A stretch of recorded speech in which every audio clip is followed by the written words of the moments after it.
And then another verse, and this is more than one verse like this in the Quran, whoever works righteousness, man or woman, right, or male or female, min dhakarin aw untha, and has faith, verily to him will we give a new life, a life that is good and pure, and we will bestow on such their reward according to the best of their actions, right? So we have this beautiful parity, complementarity between men and women, and this parity also, right, on this level. However, laysa dhakaru kal untha, the male is not like the female. And so we do see that in the practical life of how men and women interact in society, the roles that each one predominantly is meant to play, right, and the way they are meant to complement each other, they are not treated the same because they're not created the same. And so men are the protectors and maintainers of women. Qawwamuna 'ala nisa. This is how Yusuf Ali translated it, protectors and maintainers. Anyway, there's a big discussion on exactly what this means, and of course it's very controversial today.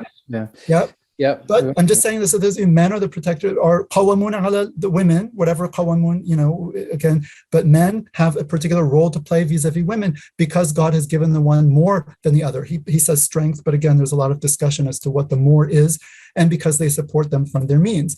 And then in another verse, Surah Al-Baqarah, and women have rights similar to the rights against them according to what is equitable, but men have a degree over them, degree of advantage. Again, this is a gloss here, and God is exalted in power and wise. Again, there can be a whole discussion on, the exact rights and duties of men and women. Men and women have the same rights and duties in certain respects. They also have, men have some rights that women don't have. Women have some rights that men don't have. Women have a right to be supported financially their entire lives. Men don't have that right. They have to support themselves. Men take on certain leadership roles that women don't take, like head of the household, paradigmatically speaking, also religious leadership, like leading prayer and so forth, right? So there are distinctions there. So there are areas of overlap and areas of distinction. This is fine because laysa dhakaru kal untha, and it all balances out in equity according to the wisdom of the Creator from an Islamic perspective. And so the difference in complementary nature of the male and the female, as we read, men and women are not the same.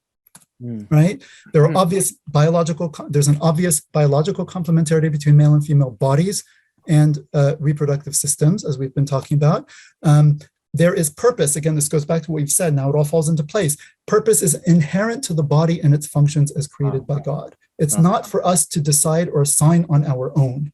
People say, well, who cares what you do if you're quote unquote, dangly bits and all. No, I mean, those things have a purpose. You either use them for that purpose or you don't use them, right? But they are to be directed the way they were meant to be directed by God. Again, with the more latitude that the Islamic tradition provides in terms of, rapport between husband and wife. Also, pleasure is, not every act, like in the Catholic Church, at least every single sexual act has to be at least potentially open to conception. That's not true in Islam. I mean, a man and woman, they can enjoy themselves also just for pleasure. When the woman is menstruating, they're not allowed to have intercourse, but they're allowed to have other types of, pleasurable activity, right? So there is sort of this, notion that, but again, these are the limits that God has placed, right? He's allowed this within this parameter.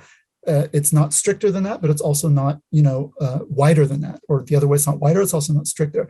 So this idea that my body, my choice, this has nothing to do with an Islamic perspective. God's body in the end of the day, they're on loan to us. He created them.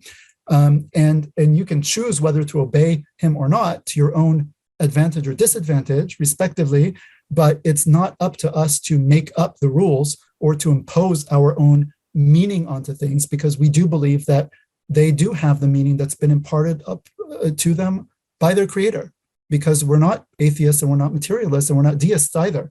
And so we believe that, all of creation has a purpose. Our bodies have a purpose. Our souls have a purpose. Our creation as human beings has a purpose. Our creation as men and women separately also has a purpose, right? And so this is very central.